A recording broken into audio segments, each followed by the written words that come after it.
State sponsored কালকে যে ঘটনা ঘটেছে এবং মমতা বন্দ্যোপাধ্যায় শুধু তো তৃণমূল কংগ্রেসের দলনেত্রী নন, তিনি 3বার রাজ্যের মুখ্যমন্ত্রী হয়েছেন, 7বার এমপি হয়েছেন, দীর্ঘদিন ধরে রাজনীতি করছেন এবং আগেও দুবার রেল মিনিস্টার, একবার স্পোর্টস মিনিস্টার, একবার কোল মিনিস্টার, 4বার মন্ত্রিত্ব চালিয়েছেন।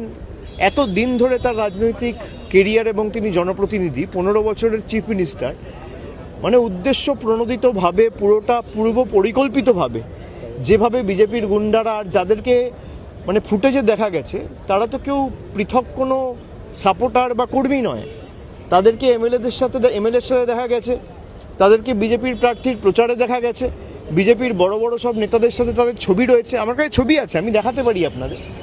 পুরোটাই স্টেট স্পন্সার্ড।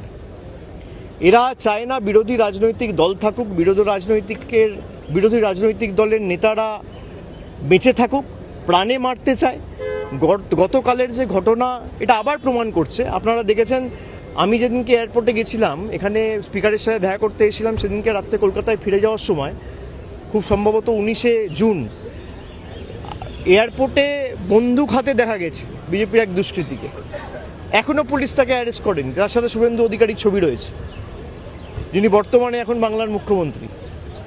যিনি বন্দুক হাতে এয়ারপোর্ট গেছিলেন তাকে পুলিশ এখনো পর্যন্ত গ্রেফতার করেনি, তার কারণ তাকে মদত দিয়েছে বাংলার মুখ্যমন্ত্রী শুভেন্দু অধিকারী। গতকালের যে ঘটনা ঘটেছে পুরোপুরি স্টেট স্পন্সার্ড এবং রাজ্য সরকারের সম্পূর্ণ মদত এই ঘটনার পিছনে না থাকলে কারো সাহস হয় না। যে ফুটেজগুলো গাড়ি থেকে রেকর্ড করা হয়েছে, পিছনে যেভাবে মানে এলো পাথারি, ইট, পাটকেল, কাদা এসব ছোড়া হয়েছে, এরা চায় না কোনো রাজনৈতিক দল কোনো কর্মসূচি করুক। আমাদের কোনো মিটিংয়ের পারমিশন দিচ্ছে না। কেন এত ভীত সন্ত্রস্ত কেন তৃণমূলকে নিয়ে? এত ভয় কিসের? দল ভাঙানির খেলা করেছেন, তৃণমূল কংগ্রেসের এমপিদের ভাঙিয়েছেন, এমএলএদের ভাঙিয়েছেন, আর এখন যারা বিরোধী দলের তকমা পেয়েছে তারা তো আমি দেখলাম না গত 2 মাসেও তকমা পাওয়ার পরেও বিজেপির কোনো রাজনৈতিক নেতার বিরুদ্ধে কোনো একটা সাংবাদিক বৈঠক করে আক্রমণ করে দুটো ন্যায্য প্রশ্ন বা দাবি, মানুষের দাবি নিয়ে সরব হতে। তারা আক্রমণ করছে তৃণমূল কংগ্রেসকে, তারা আক্রমণ করছে মমতা বন্দ্যোপাধ্যায়কে, তারা আক্রমণ করছে আমাকে, তারা আক্রমণ করছে এখনো যারা তৃণমূল কংগ্রেসকে ভালোবেসে দলটা করছে তাদের। এই বিজেপি আর বিজেপির বি টিম মিলে বাংলাটাকে শেষ করেছে।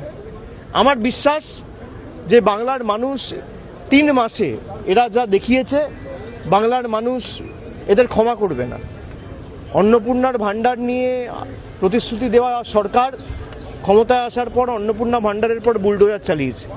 চারিদিকে ভয়, সন্ত্রাস, ভেঙে দাও, গুড়িয়ে দাও, জ্বালিয়ে দাও, কাটিয়ে দাও, ঘুরিয়ে দাও, এই রাজনীতি, ভয়ের রাজনীতি। তারা বলেছিল ভয় আউট ভরসা ইন। আজকে বাংলার মানুষ দেখছে 3 মাসের যে সরকার, ভরসা আউট ভয় ইন।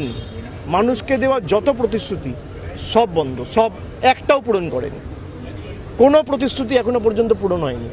বলেছিল যুবশক্তি টাকা দেবো 1500 টাকা করে, 3000 টাকা করে, দিতে পারেননি। আমাদের সরকার দিয়েছিল বলার সঙ্গে সঙ্গে 1 মাসের মধ্যে। গত 5 বছরে আপনি একটা মহিলা দেখাতে পারবেন না বাংলায় যে বলতে পারবে যে লক্ষ্মীর ভাণ্ডারের যোগ্য প্রাপক হয়ে তিনি টাকা পাননি। আজকে প্রায় 3 মাসের মধ্যে 1 কোটি মহিলাকে অন্নপূর্ণা ভাণ্ডারের লিস্ট থেকে বাদ দিয়ে দেওয়া হয়েছে। এই সরকার দিল্লির তল্পিবাহক হিসেবে কাজ করছে, জমিদারদের অঙ্গুলি হেলনে চলছে। এবং কালকের যে ঘটনা, আমি এটা অত্যন্ত স্পষ্টভাবে বলতে চাই, শুধু রাজ্যের মুখ্যমন্ত্রী শুভেন্দু অধিকারীকে দোষ দিলে হবে না। এর পিছনে প্রত্যক্ষভাবে মদত দিল্লির নেতাদের রয়েছে। দেশের প্রধানমন্ত্রী, দেশের স্বরাষ্ট্রমন্ত্রী, দিল্লির সর্বোচ্চ নেতৃত্ব ইন্ধন এবং মদত না থাকলে এদের সাহস হবে না এই ঘটনা ঘটানোর। পুরোপুরি মদত দিয়েছে দেশের প্রধানমন্ত্রী, স্বরাষ্ট্রমন্ত্রী এবং বাংলার মুখ্যমন্ত্রী শুভেন্দু অধিকারী। এটা এক্সিকিউট করেছে। তিনি তো কৃতদাস, তাকে যা বলছে তিনি তাই করছেন।